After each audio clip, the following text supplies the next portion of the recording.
What do you think? 10 degrees? Yeah, in the summer, At 10 least. degrees. Average about 10 degrees hotter than San Diego. Yeah. We do that by producing media, primarily, starting with Books. books.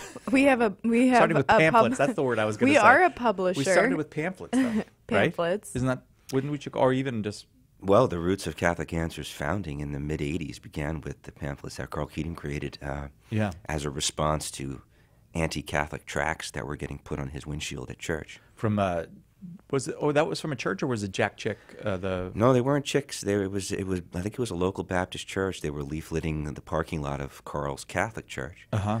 And he says, "Gosh, I gotta think of something to respond with," and that was kind of the birth of Catholic Answers. Yeah, and now we're in all the media. Todd runs the publishing side, books, magazines, Audio. stuff. We do video, and we're delighted to be here on Radio Maria. They're very generous to let us on the air on Monday mornings, and we're trying not to mess it up. So let's you too. Let's be on our best behavior today. I have to go to a particular thing before I go to the news stories that we're going to cover. And excuse me, Todd, for doing this, but Marie was hanging out in a bar on Friday. I was hanging out in a bar on Friday. And but just tell you, Shocking. we took we Thanks, Todd. took the show on the road did. in the afternoon, and we were up visiting with people in Orange County at the Legatus conference, and Legatus is an organization for business leaders. It's for Catholic business leaders. Yeah. And then you rode up on the train to Orange County. I did. Which is so beautiful. I rode the train for the first time. It's one of the best train rides in the world too. It was so. I mean, I haven't been on all of them. But. So nice. I mean, you have a beautiful view of the water the entire time. It was sunny outside. I can't complain. It was really, really nice. So how'd you end up in a bar? And tell us what happened, because it's amazing what happened to you in a bar on Friday. So we did a live radio show up there visiting with the Legatus people, and that was really fun. And then after we were all done, I wanted to go get something to eat, but it turns out if you're riding solo, they don't want to seat you at a table always. So this fancy Orange County restaurant said, no, you can't have a table, but you could eat at the bar. Yeah, basically they said we have to save those tables for probably fancier looking people. But anyway, so I sat down at the bar and ended up chatting with a couple people next to me who. Wait, you're sitting at the bar. You're Okay, I didn't start the conversation with them. Two older men. Yeah, probably approached you. two guys Yeah. around 60 sat down next to me and started asking me a bunch of questions. And I was pretty annoyed because I was trying to eat dinner. And I kind of, took a deep breath at one point and I told them I worked in Catholic radio. And they were silent for a second, and then one of them asked me, so do you believe all that stuff, or is this just a job for you? Which I think is a fair question. That's a very good question, yeah. And I told him, I believe it. I believe all of that crazy stuff.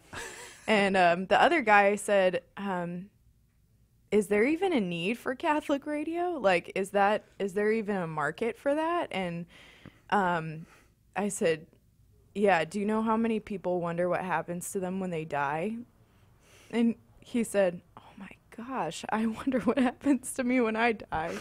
And so we started talking about it, and we started talking about the faith a little bit. And actually, one of the guys had grown up Catholic and fallen away from the church, and they were both scientists. And it was definitely God and his timing, because our focus in 2018 was faith and science here at Catholic Answers. And so it was like, I had read Dr. Trasenkos, who wrote a book called Stacy Particles Trasenkos, of Faith, which really helped me to have this conversation with guys that are, they're scientists. They know so much more than I do about science. They've taken, I've taken one chemistry class. They've taken probably I like how you 5 say times taken that. too, because we're not sure whether you passed it or not when you say it like that. I did pass it. Okay, all right. Come on. But anyway, I guess it was really, it was cool because I work here at Catholic Answers, but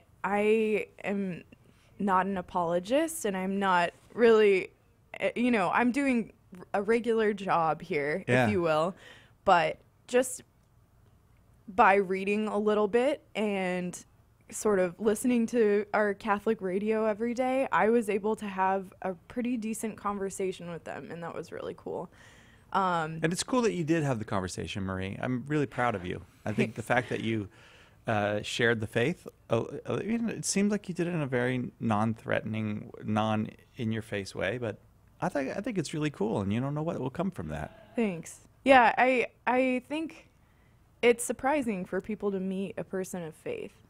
Is it And- really, like, do you think it's gotten to that point where, Yeah. Really? I think they did not expect me to say that at all. But well, you were eating at a bar. yeah, gosh. You were bellied up to the bar. Yeah. Not my choice, but okay.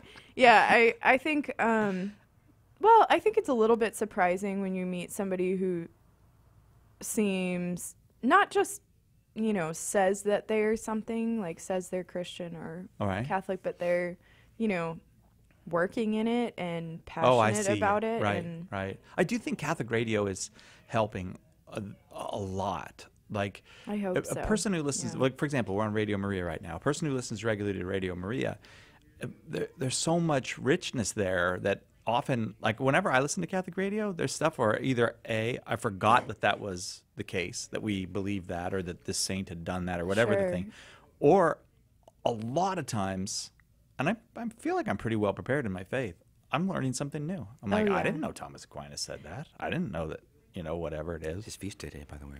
Is today his feast day? I thought it was Yeah. March 7th was his feast day.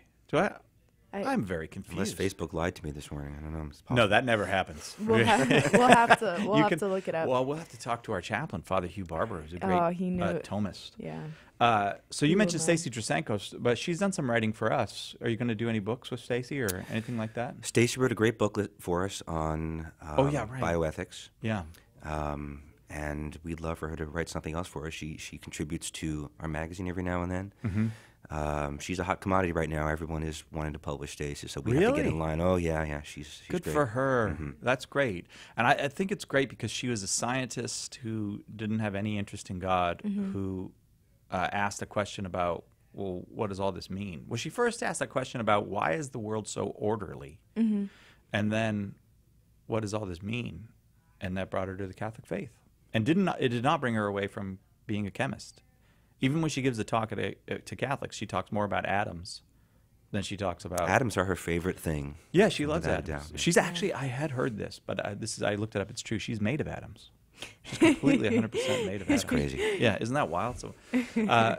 So Catholic Answers Magazine, you mentioned, one of the great Catholic magazines in the world. We'd love people to get that. You can find out all about us at Catholic.com. But now you, Todd Agliolaro, well, first of all, any publishing events coming up? Any, we got this new book coming, or... Well, there's one book coming. It'll be out in about a month that we're particularly excited about, and it is called Sunday Will Never Be the Same, which is an old 60s pop song titled by a band called Spanky and Our Gang. It takes you back. Well, it doesn't even take me back because I never knew about it. I thought it was the Mamas and See, the Papas. you learn something every day on Catholic radio. Well, That's it's what- written by the author is Dawn Eden Goldstein, Oh, what a wonderful writer, a wonderful person Dawn is. Yeah. formerly known by her nom de plume Dawn Eden, and she added her last name back to her writing name, and she of course is the author of The Thrill of the Chaste, Yeah. which is a best-selling, very popular book about living chastely as an adult. And she was a former rock and roll historian and journalist Yeah. Wow. in New York City in the 80s and 90s, and raised in a Jewish family, and became a rock writer of some renown. Yeah. Moved in, her specialty, I think, was kind of 60s pop, but she moved among all the big acts of the 80s and 90s, wrote for some big name publications. You think she ever met Toto? Oh, down in Africa, I think maybe once. Okay. And she she went through kind of so many people do through a lifelong process of God kind of hunting her down, and so Sunday will never be the same as the story of her conversion. I'm so glad she's got a book coming with us, because she's on the she does other media stuff with us, but I'm glad to hear that. So about a month we can look for that. Yeah, we're just putting the finishing touches on the production process, and then it's just waiting for the suckers to get printed. Really? It doesn't happen overnight, unfortunately. Oh, by the suckers, I assume you mean the books, not The lollipops. books, sorry. So I was like, oh, do they make lollipops to go with these Oh my things? 'Cause gosh. I love the root beer flavor. Nobody Do has you? root beer flavor Are those anymore. the brown ones or no? I don't know. I guess they're brown. No, you don't. Well, they're brown, but I think they're nasty. You think the root beer ones are Yeah, nasty? it doesn't really taste like They're root beer. really overwhelming Yeah. too after 30 seconds.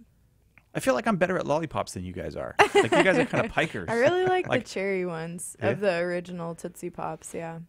You're listening to Catholic Answers today on Radio Maria US, a Christian voice in your home. We're talking with the the director of publishing here at Catholic Answers, Todd Agliolaro, and with our co-host, assistant producer Marie, whose last name I found out is Dixon. I've always called her assistant producer Marie. But now I know her last name.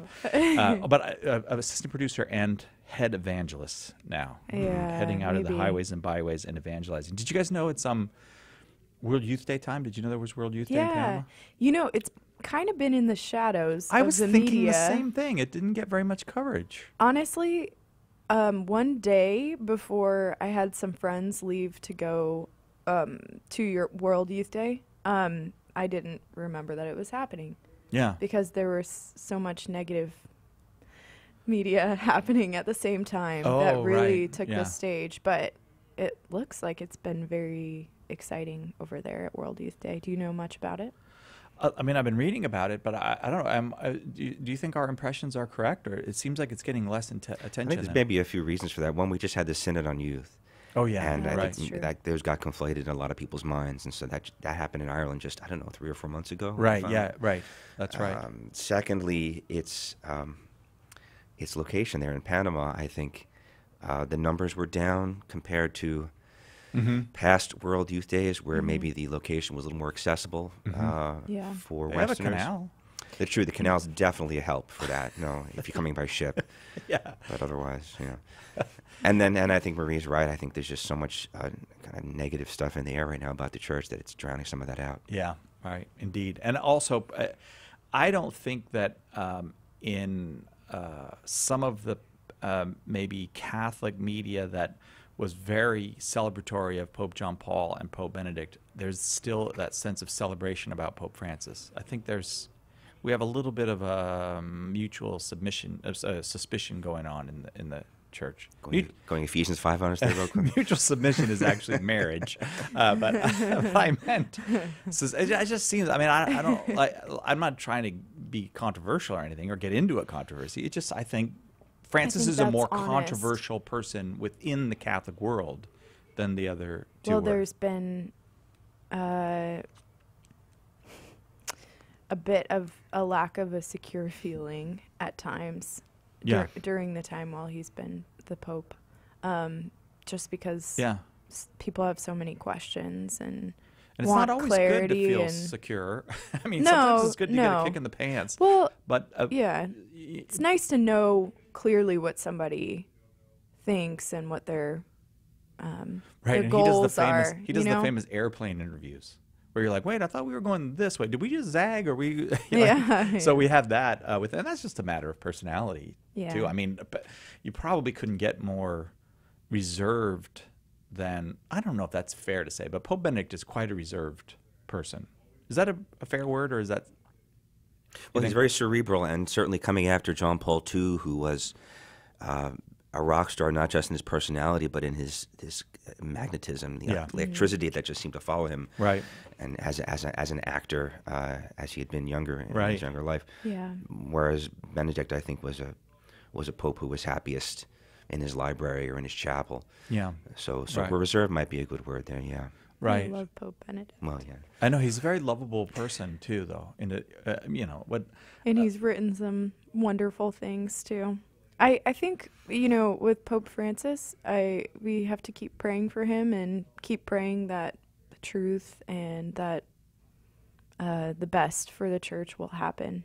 Well, maybe this is part of it too. Is that I don't think there's a certain way in which we can go. Look, the media is constantly trying to twist Catholic stuff and give it the worst possible spin. Yeah. I can actually remember years ago, week after week, Pope John Paul II would give what later became to be known as the theology of the body. So that meant he was talking about human sexuality. His Wednesday audiences. His Wednesday audiences, yeah.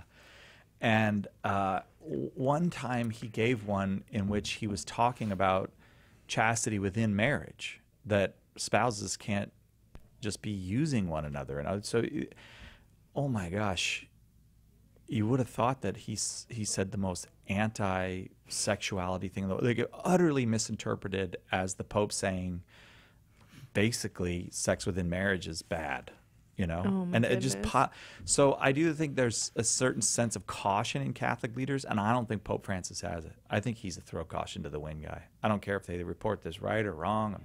I am what I am. I'm gonna say Well, what you I'm see saying. that, just to back up your theory, that you see that in his in the insouciance with which he agrees to give interviews Yeah. to secular journalists, Right. interviews at which there's no recording and no notes, Oh, that's right. and Yeah. he simply trusts the journalist to report things Right. accurately, and of course some very outlandish things that come out of those interviews. Who knows what actually happened? Right. But Yeah, Pope Francis, the security there doesn't seem to be his first concern. Yeah. Yeah, that's right. That's right. Maybe he needs me as his assistant.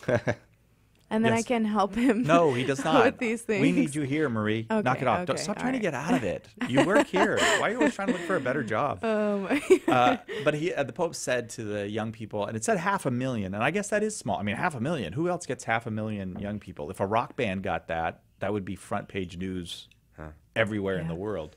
But the Pope gets 500,000, and it's like, Well, it's but he- been larger before, right? It has been much larger before. Like when he went to the Philippines, I think that I read one time, and I'm not sure that this is true, but it was the largest gathering of human beings in the history of the world when the Pope was in. I think it was outside of Manila. Were you there? Did you go to the Philippines? I was not. There's a great faith in the Philippines. A lot of vocations coming out of the Philippines. And there's a lot of people in the Philippines Yeah. too. And there's a lot of people in Asia, and the Philippines is not hard to get to. And Yeah. I think it was 7 or 8 million people in Wow. one crowd. So, That's awesome. Oh man, you need a lot of. I mean, I don't know if I would facilities. want to be there, but that's awesome. Yeah, it is awesome, It's but like awesome from a distance. right, if you just see it gonna on TV, stay here in the it's awesome. If studio you're in and- the middle of 8 million people, you're like, oh, okay, it's like everyone in New York just came out in the street, and I'm in the middle of it. So the Pope said to this Pope Francis, that is, to this these kids or young people gathered, Jesus is not a passing fad. I thought that's a pretty good thing to say.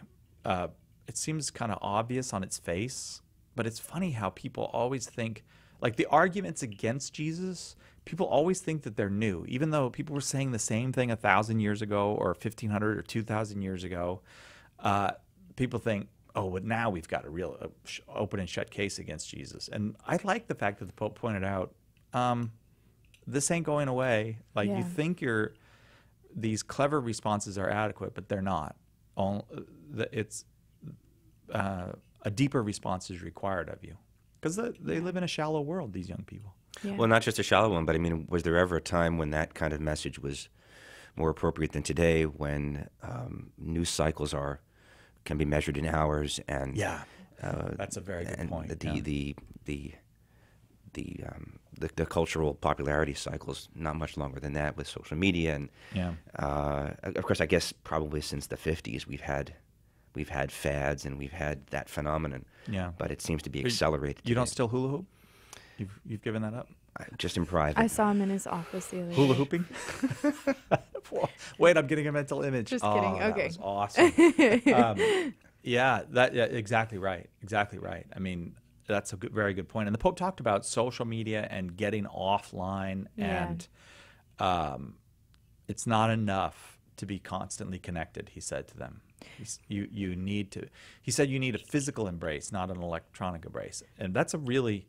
I mean, I know this is kind of a thing with you that we've talked about it before, and I want you to be careful about how graphic you get. But like, the fact is people are not touching each other as much as they used to, and there are technologies coming that make even Further that. intercourse, Yeah. sexual intercourse between people may possibly obsolete, and that will never satisfy you. I feel like that's what you know what I'm referring Yes, to. yes. The dawn of robots and all that. Mm-hmm. Not today, Satan. Sorry, that's like what I always want to say in response to that. But it's terrifying. Yeah. It's terrifying because what is it? I guess we can get a thrill or a momentary satisfaction that masks our true desire. Would you say that's a reasonable way of talking about the psychology of it? That masks it. Yeah. No, that temporarily sates it or Okay. diverts it. Yeah. Yeah. Okay. I mean, the desire. I mean, look, this is all of sin can be described this way, can't it? So we envision a good, we aim at a good, Yeah. and that's our happiness, and that's what God created us for. But we seek it in ways that won't truly deliver it, but promise to and deceive us. Yeah. Whether it's materialism or sex or food or drugs, whatever it may be. Yeah. Yeah. Right. And so, you're the father of 7 children. Every moment of that was just delightful. Oh and- gosh, and just every single day. It better was and just better. like that's I'm sure there are days where your family life felt like Jesus saying, "Take up your cross and follow me." And am I correct in that? Or I don't think any parent of 7 children or 1 or 17 Right. could deny that. Yeah. That said, I know families that have real hardships that have much heavier crosses to bear than I have had to. So I'm blessed. But I think it'd be hard to convince a lot of young people today that is actually the path to the fullness of happiness. Because they get so easily just zone out in front of electronics or find their various satisfactions in other ways, many of which are like pornographic or whatnot that don't include Yeah, human it beings. it comes down to a paradox that I think is at the heart of Christian wisdom, and that is that we're happiest and we find love in its truest form when we're giving ourselves away. Good point. And yeah. that's true in marriage, and that's true in friendship, and that's true in parenting. But it's paradoxical. It's not immediately apparent to us because we think that love is about getting. It's about getting the thing that you want. It's about receiving affection. It's about receiving affirmation. Yeah. But any parent knows, any husband or wife knows that you're happiest and that you're closest to getting to the core of what God made us for when you're living for someone else. And when you're giving your love away, you're giving yourself away, that Yeah. gift of self. And marriage and family life affords a daily opportunity to practice that. Yeah, yeah. My wife and I had a conversation the other day about how people will say, like, if you say people shouldn't divorce, don't divorce, and they'll say, well, what do you want people just to stay in unhappy marriages? And because my wife and I were quite unhappy together for a long time. Sometimes, as I can't remember who said it, sometimes in marriage you have a bad decade, and so we did.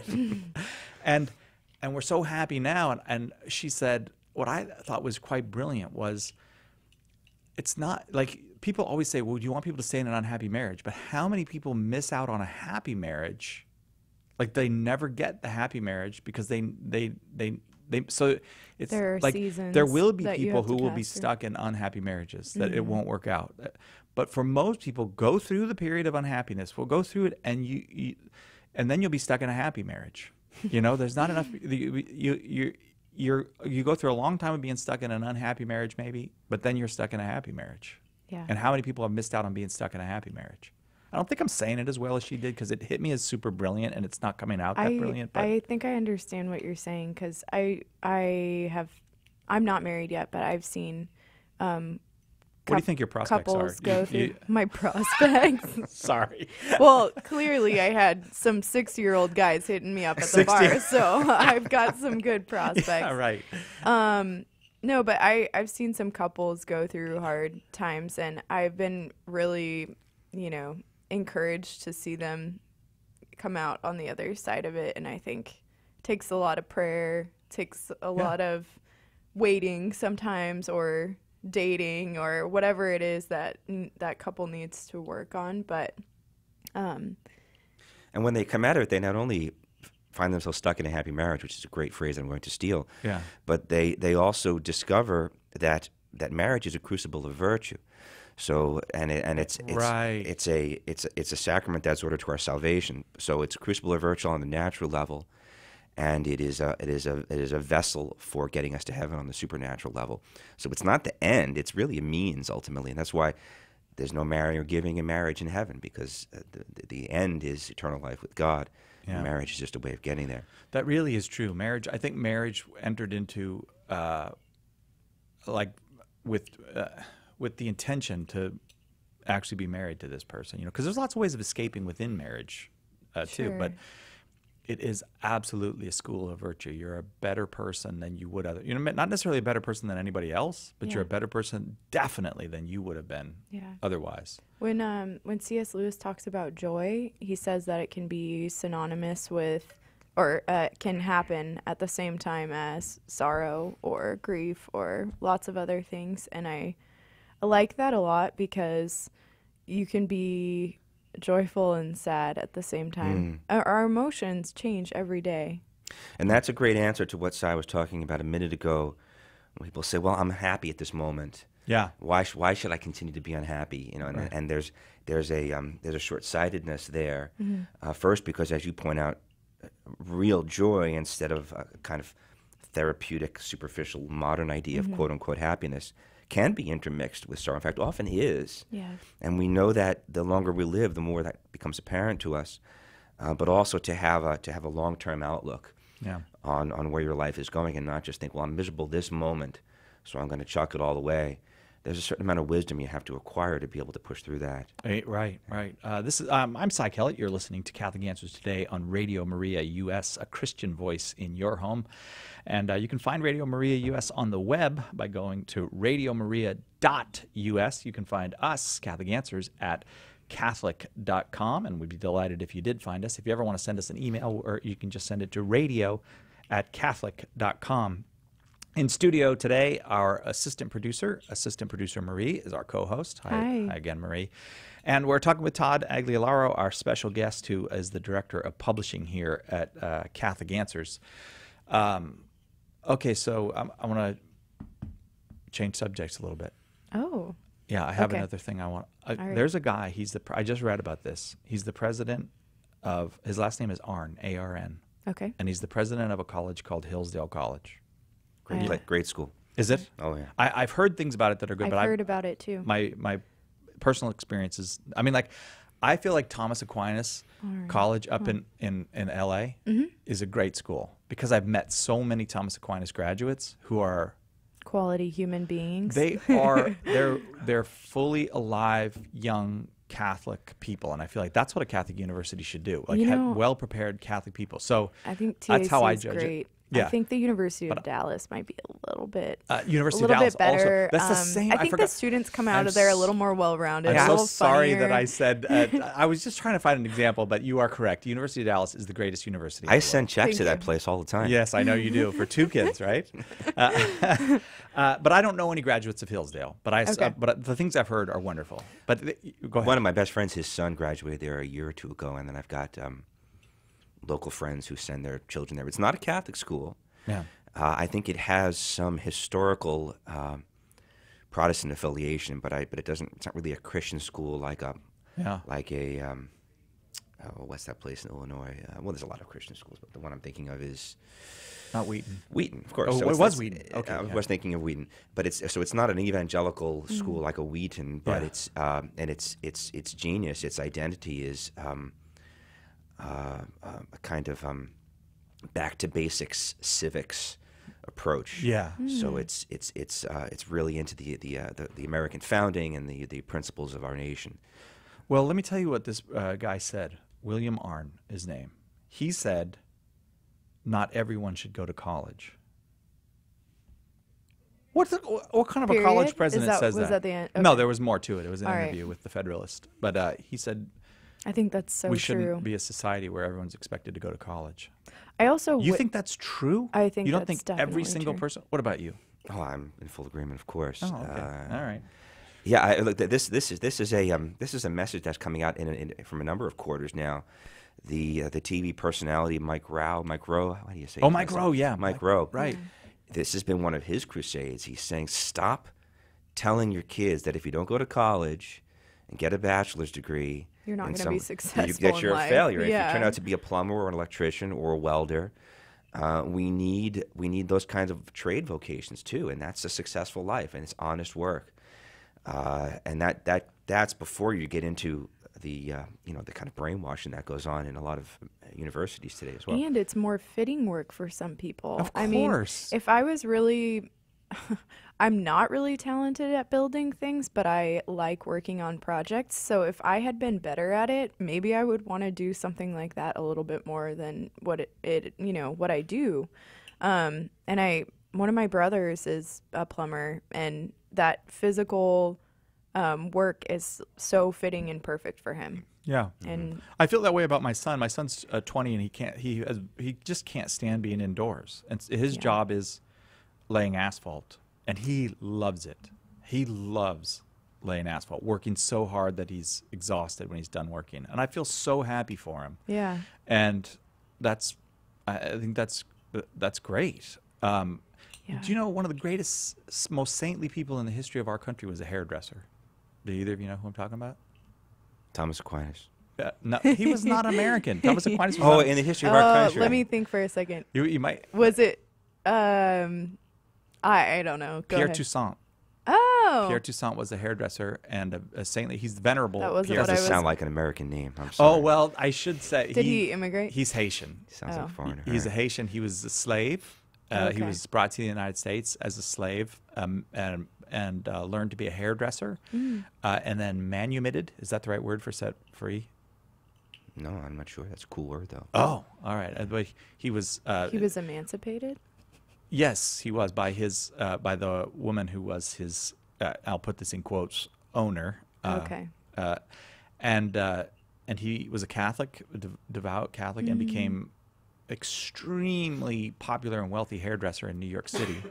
Yeah. And he and his wife spent their life helping immigrants, especially immigrants from the Caribbean, because they knew them, but they'd help anybody. They fostered dozens and dozens of kids, and he lived his life as a hairdresser. I mean, he started as a slave. He was a very pacific person. He didn't have he wasn't if I had ever been a slave for one day in my life, I'd hate everybody forever. That would be it. I just and he wasn't that way at all. And he took the name Toussaint, of course, because Toussaint was the first great leader of the Haitian people, because he didn't have a last name. What a beautiful story. Yeah, but so he went to hairdresser school. You don't have that. So I actually do have a dog in this fight. I think not only do you not need to go to college, we denigrate work. We denigrate working people. We act like they're not good enough or something. Colleges rip kids off. Another comment I have about it is that, and I don't know how this would actually look in practice, but I was not as focused as I should have been in my first and second years of school, I would say. Yeah. Like first grade and second grade, or No, you're talking about of- college of now? college. Okay. Yeah, because And- I was out to lunch first grade and second grade. It was for such an expensive endeavor, Yeah. you should be pretty focused. And I actually just did a little interview with the University of Dallas the other day. They were, doing something about where are our alumni now, and I have a fancy job title here, but Assistant producer Marie. anyway, I was reflecting on those years and thinking it would have been great to have maybe pushed back going to college for a year or two, so that I was a little more mature and maybe would have taken it slightly more seriously. That being said, I think because I had such great professors, I did take a lot even from those years that I was a little bit less focused, but it's a pretty huge investment, and every single kid is pushed to make this investment when they're Right. not ready to, or maybe they won't ever be ready to. So Well, when you use the word investment, we're reminded that there's a there's a student loan industrial complex that's behind all of this. Right. And it's crazy. They come out so in debt. Yeah. And I frankly think in the case of Catholic colleges, that is, I think it's a scandal to the faith that we have these Catholic institutions that are in debt. They're not even considering, or they would poo-poo the idea that this is an injustice. What you're doing, you're providing education at such an inflated cost. The professors are doing fine. Their professors aren't hurting. You know, the two colleges that you mentioned, TAC and Hillsdale, are both notable for the way that they keep debt down for their students. Yeah. Maybe better than any two universities in the entire country. You put your finger on the two that take measures to avoid that. So Yeah. And I have to say, my little sister is probably starting at UD next year, and they gave her a really great scholarship that's helping her to go to school there. But even so, where is all of the money going?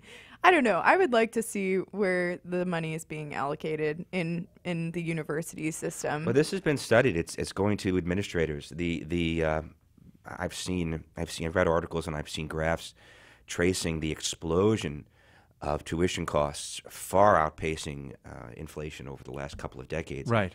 And the faculty salaries have risen some, but it's the explosion of the administrative class, the multiplication of administrative offices, and it's nature abhors a vacuum when you pump all of this federally guaranteed student loan money into it. It's got to go someplace, and it flows into bureaucracy.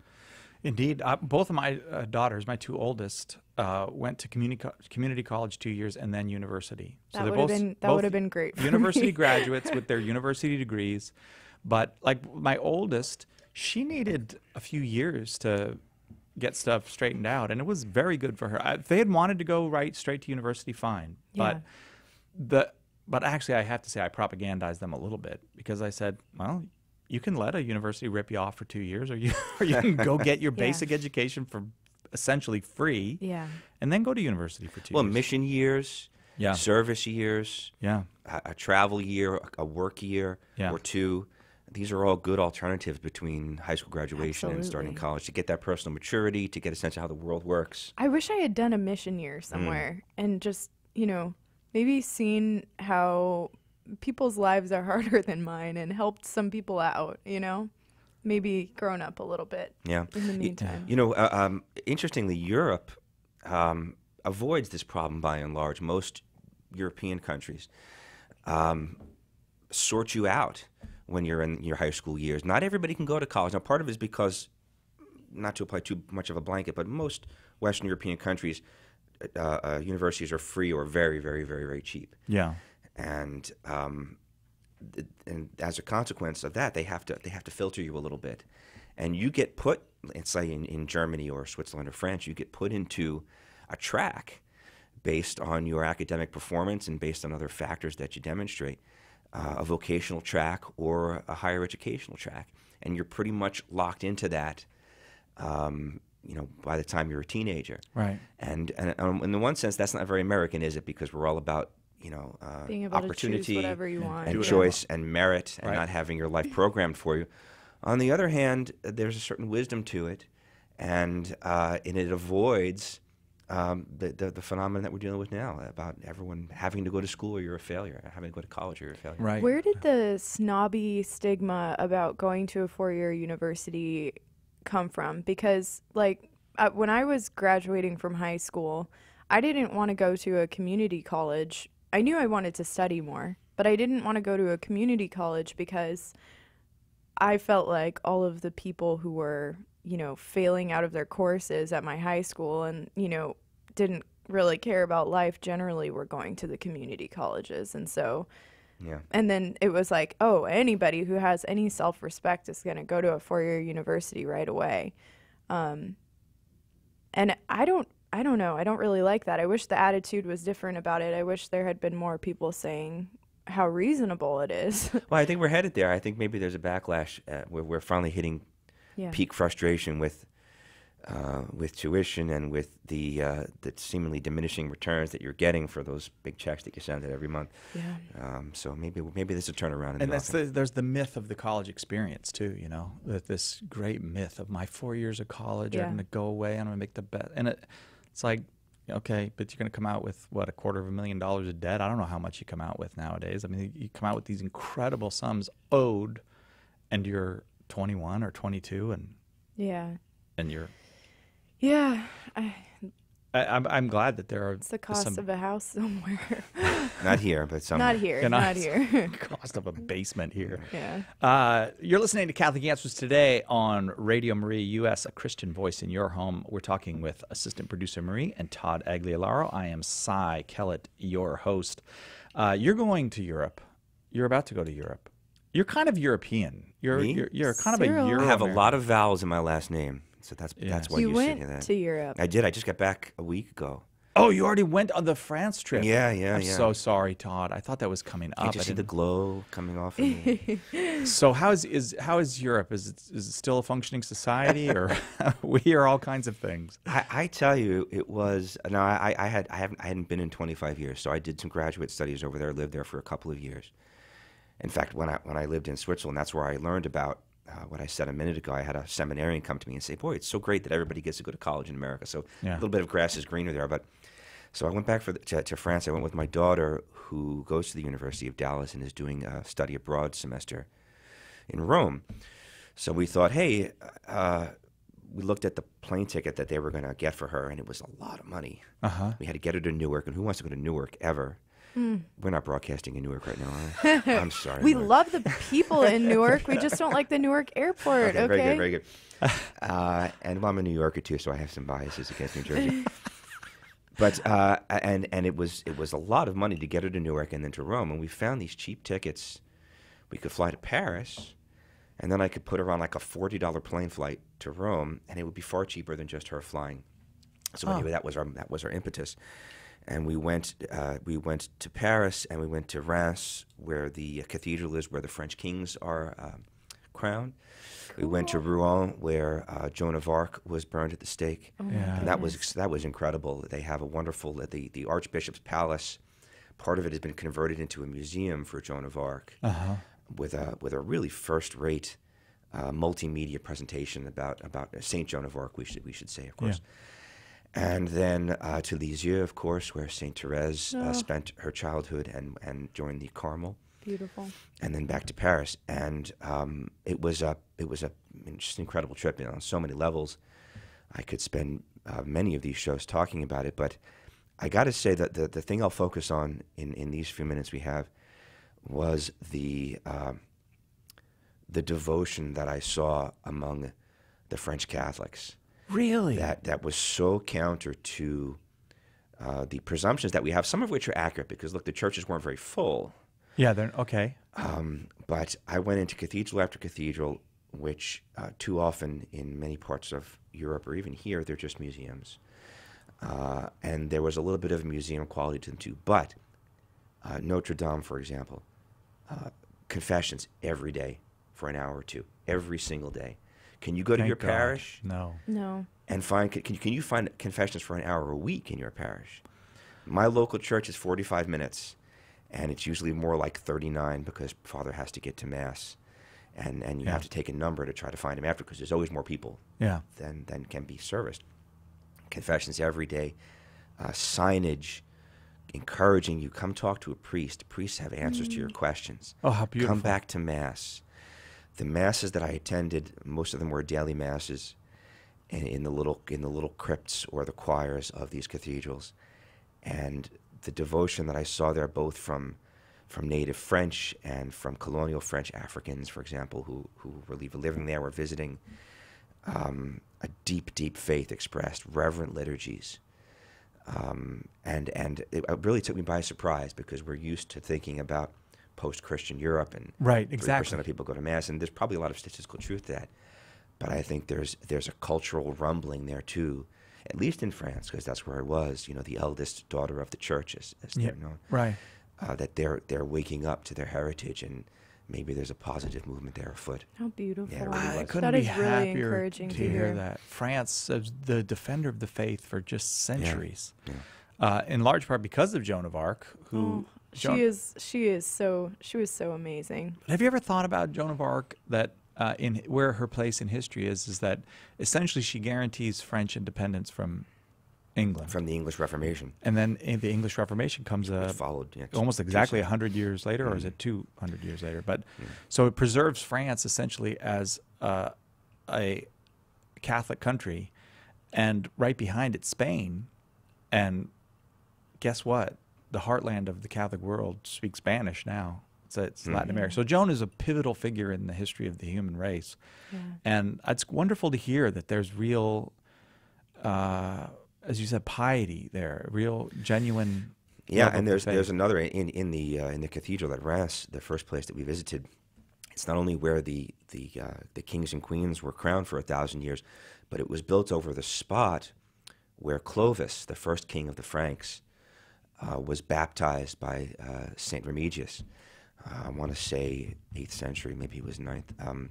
But not only did he begin the lineage of Catholic kings Right. in France, some many of whom were not the most moral Catholics, some of whom were saints, and some of Louis, whom, right? Which Louis was it the 14th? No, not the 14th. No, Louis Louis the the 9th. 14th was the Sun King. No, 15th was the Sun King. Yeah. No, 14th was the Sun King. Right, No, yeah, he you're was he had about 11 mistresses, Louis the 14th. But That's moderate. But for the King of France. the importance of Clovis, not to geek out on history too much, was that it was a time when Arianism still really threatened to swamp Europe. Yeah. And he was a Goth, Visigoth, I want to say, or Ostrogoths were in the east. I think he was a Visigoth, but he had a pious Catholic wife, Clotilda, I want to say her name was, and really French Catholicism, maybe all of European Catholicism, hung on the tip of a knife. Would it be Arian or would it be Orthodox? Yeah. And his conversion through the prayers of his saintly wife. We talk about Saint Monica all the time. Yeah. As a saintly woman whose prayers converted Saint Augustine. Well, the prayers of Saint Clotilde are slightly less well known. Maybe part of the reason why we're Catholics and not Arians today. Wow. And Isn't that wonderful? It gave me shivers, Si, to stand on that spot and to ponder. And of course, we have the protection of the Holy Spirit of the Church. So I don't want to. But that's how the Holy Spirit works. Spirit is through operates saints through like human that agents. Yep. Clotilda. Oh, I got to find out more Every about her. person is so important It's- in how they're living their life. They Right. don't realize Right, because somebody had that same how effect many on her. generations they're affecting Yeah. that come after them. Wow, I'm so delighted to hear that about France. Not to overstate it, they've Yeah. got a lot of problems there. Yeah. They've got a two plus centuries of secularization, Yeah. perhaps unlike any other country in Europe, stemming from the Revolution. So it's a kind of a schizophrenic approach to the faith as well. But Right. there's a second springtime there, I think. Yeah. I really need to know how the food was. I have been thinking that for 10 minutes. Well, we ate at a place. It was mixed. So short answer, it was mixed. Okay. We had a place recommended by our chaplain, Father Hugh Barber, who is a gourmand and as cosmopolitan a fellow as you ever meet. So, of course, I took his recommendation. But I think I ran into some of that legendary French service at this particular place. Yeah. I speak passable French, and perhaps I should have just stuck to English because some of the American tourists seem to get treated better at this place than I did. I'm not quite sure what I said to her. Maybe I misspoke and said something wrong to her. But goodness. I had a traditional French dish there, a duck confit, which is a duck leg kind of cooked in its own fat. Yeah. And it's as delicious as it That's sounds. the way you do it, right I had there. a lot of fat. I Yeah. ate some pâté and rillettes. But basically, they have lots of ways of taking animal meat and cooking it in fat and having it melt in your mouth. So it was pretty darn good. And then butter. Everything basically was smothered in butter too. You know, that sounds fine. I'll see you guys later. You want to go to France? Yeah. Let's do should we do a live Radio Maria show from France next time? I think we should. Do you think we Okay. could get Radio Maria to pay for it? Hey, maybe they have a station there. I'm sure they do, actually. Well, I'm not sure they do. I don't know how it works in Europe, but they got stations all over the world. You are listening to Radio Maria US, a Christian voice in your home. This is Catholic Answers Today. We're talking with assistant producer Marie, a graduate of the University of Dallas, one of the finest Catholic universities in all of Dallas. And, the world is what I meant to say. My goodness. And we are talking with Todd Agliolaro, the director of publishing here at Catholic Answers. You can find out all about us at Catholic.com. And Todd is a regular payer of the University of Dallas I am. because yeah. of his college-age children, one of whom Your son graduated last year, He right? did. So that's one down. One down. 6 to That's go. awesome. Hey, we have 7 in my family, and we're having the last one go to college now, God bless and your it's parents. pretty sad. It's sad thinking about having. I don't think it's sad for your mom and dad. No, it's not sad about the money aspect of it, but it's kind of sad that an era is over. There are no more kids in our family, really. I get that. They're all adults now. You know what happened to me on the weekend? Our kids went to this one high school, and I never go over in that part of town. I had to go pick something up. I went by the high school. It was all deserted. It was nighttime, and I had this tremendous sense of sadness. Like, I used to come here every day, and the kids are your children are horrible people. They grow up and they leave you. And it's a horrible, and it's everything is mixed feelings, there's no, I suppose. And I'm so proud of them and happy for them and delighted, but why did they have to leave? Yeah. It comes over Everything you. changes as each year goes on. Right. So maybe someday I'll visit the grandkids at that high school. No lasting city sigh this side of heaven. So it's all Amen. part of the same melancholy of life. I think that's a wonderful note to be closing on. You are French. Yeah. Italians aren't supposed to talk like that. By the way, I love Newark Airport. It's so easy to get into the city from there. I'm going to say no. No? I You guys- vote no. Did I lose the Newark account by saying that before? I'm Yes, so no, sorry. You lost the Newark account. You've been listening to Catholic Answers today on Radio Maria US. You can find us at Catholic.com. You can find Radio Maria US at radiomaria.us. Thanks, Assistant Producer Marie. It was a great hour. Thank you. you. God bless everybody. And thank you, Director of Publishing here at Catholic Answers, Todd Agliolaro. It was great, Si. Thanks. We had a great time, and we'll look forward to that brand new book. What's it called? Sunday will never be the same. Sunday Will Never Be the Same. Look for that book in a month from Catholic Answers Publishing. See you next time. Available on now for Catholic- pre-order. See you next time on Catholic Answers Today.